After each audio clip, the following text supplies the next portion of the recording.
मैं आपके सामने बिहार पुलिस मुख्यालय की ओर से आज कुछ महत्वपूर्ण बिंदुओं पर अपनी बात रखना चाहूँगा। ये बिहार पुलिस और अभियोजन सभी की मिलीजुली उपलब्धि है। बिहार राज्य में कानून का राज स्थापित करने, पीड़ितों को न्याय दिलाने, अपराधियों को उनके कुकृत्यों की सजा दिलाने की नीति के क्रम में और अपराध की घटनाओं की रोकथाम और आपराधिक गतिविधियों पर अंकुश लगाए जाने के क्रम में त्वरित विचारण के तहत जो हमारे उपलब्धियां हुई हैं, जो अपराध कर्मियों को दोष सिद्धि कराई गई है, उसका ब्यौरा मैं सामने रखना चाहता हूँ।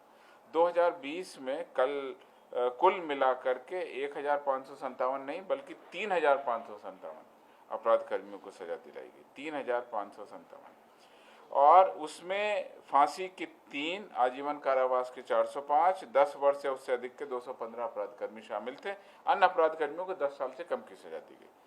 2021 में कुल अभियुक्तों को सजा दिलाई गई वो संख्या थोड़ी सी घटी और 2631 अपराध कर्मियों को सजा दिलाई गई। इसमें फांसी की ज़्यादा सजा हुई। फांसी की 27 अपराध कर्मियों को सजा सुनाई गई। 705 को आजीवन कारावास और 332 को 10 साल या उससे अधिक की सजा सुनाई गई।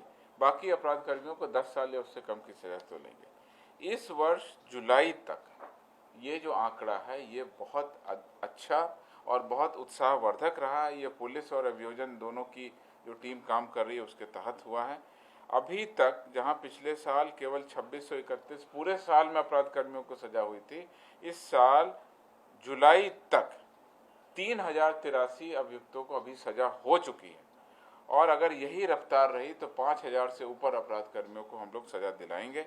इसमें फांसी की 6, आजीवन कारावास की 550, 10 साल या उससे अधिक के 264, 10 साल से कम 1024, 2 वर्ष से कम 1239, कुल 3083 अभियुक्तों को अभी जुलाई तक सजा दी जा चुकी है। उसके अलावा पिछले 2 वर्षों से हम लोगों ने एक और आंकड़ा स्थापित किया है कि कई अभियुक्तों को जुर्माना की राशि दे करके छोड़ दिया जाता है।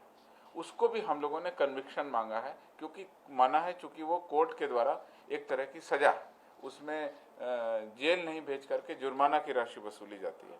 तो 2021 में जहां 5727 अभियुक्तों को जुर्माना दिया गया, वहीं इस साल जुलाई तक 22,221 अभियुक्तों को जुर्माना की सजा दी गई है। और इसमें जब हमने अलग अलग आंकड़ा देखा तो मैं आपको बता दूं, ये सारे आंकड़े मैं आपको उपलब्ध कराऊंगा। 2020 में हत्या में 357 अभियुक्तों को सजा सुनाई गई। 2021 में ये बढ़कर 687 हो गई और 2022 में जुलाई तक अभी 528 लोगों को ऑलरेडी सजा सुनाई जा चुकी है। उसी तरह से डकैती में 2020 में 17, 2021 में 13 और 2022 में 31, अभी जुलाई तक का आंकड़ा, इतने अभियुक्तों को सजा सुनाई जा चुकी है। लूट में 2020 में 6, 2021 में 18 और 2022 के जुलाई तक 48 अभियुक्तों को सजा सुनाई जा चुकी है। इस प्रकार से स्पष्ट होगा कि जो गंभीर अपराध हैं, हत्या, डकैती और लूट, उसमें पिछले वर्षों का जो आंकड़ा था उसके लगभग करीब हम 7 महीने में ही सजा करा चुके हैं। अभी हमारे पास 5 महीनों का आंकड़ा आना बाकी है। आर्म्स एक्ट की अगर हम बात करते हैं, आर्म्स एक्ट में 2020 में 71 अभियुक्तों को सजा सुनाई गई। 2021 में आंकड़ा बढ़ा और 166 अभियुक्तों को सजा सुनाई गई। इस वर्ष हमने इस पर फोकस किया और 274 अभियुक्तों को अभी सजा सुनाई जा चुकी, जबकि महज 7 महीनों का ये आंकड़ा है। बलात्कार के मामलों में हम लोग महिला अपराध और उसकी रोकथाम के लिए हमेशा प्रयत्नशील रहते हैं और अभियुक्तों को सजा मिले इस पर हमेशा ध्यान देते हैं। बलात्कार के 2020 में दोष सिद्ध अभियुक्तों की संख्या 121 थी। 2021 में दोष सिद्ध अभियुक्तों की संख्या बढ़कर के 235 हुई और अभी 7 महीने में ये संख्या 210 पहुंच चुकी है। इसी प्रकार उत्पाद अधिनियम में भी बहुत सारी सजाएं हुई हैं, उनकी संख्या बहुत ज़्यादा बढ़ गई है। इसमें फाइन की संख्या भी शामिल है। इस बार आपको पता है कि उत्पाद अधिनियम में फाइन का भी प्रावधान है। तो कुल मिलाकर के मैं कहना चाहूँगा, जैसा आपको बताया था, ये हमारे पास में उपलब्धि है। अभियोजन शाखा और पुलिस विभाग का जो पूरा तंत्र है वो अभियुक्तों पर चार्जशीट के बाद स्पीडी ट्रायल कराने में लगातार हम लोग प्रयत्नशील रहते हैं।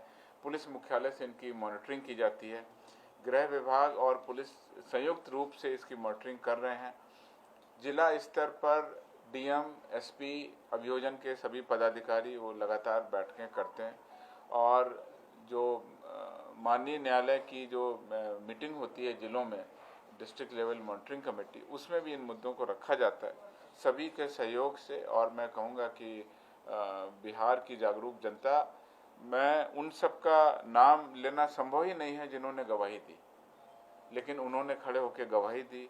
हमारे फॉरेंसिक लैब का इसमें बहुत बड़ा योगदान है, जिन्होंने ऐसी रिपोर्ट दी जिसके आधार पर अंततः माननीय न्यायालय बिल्कुल गुण दोष की विवेचना करने के उपरांत हमारे जो चार्जशीट था उसको उन्होंने सही पाया और इतने अभियुक्तों को सजा दी। ये अभियान हमारा लगातार जारी रहेगा। स्पीडी ट्रायल के लिए इस वर्ष की कार्ययोजना बन चुकी है। इसके लिए जो चिन्हित कांड हैं उसको डीएम, एसपी और अभियोजन तीनों लोगों ने मिलकर के चिन्हित किया, उस पर काम चल रहा है। जिलों में अभियोजन कोषांग भी गठित कर दिया गया है। स्पीडी ट्रायल सेल भी एक पदाधिकारी के नेतृत्व में काम करता है, जिससे कि गवाहों को जो डेट है उस डेट पर हम लोग उपस्थापित कराते हैं न्यायालय के समक्ष। तो कुल मिला के मुझे आज आपके सामने जो दोष सिद्धि का आंकड़ा है वो सामने रखते हुए इसको मैं अपलोड भी करूंगा और आपको हस्तगत भी करूंगा। सर, इसका मकसद क्राइम कंट्रोल है, तो क्राइम कंट्रोल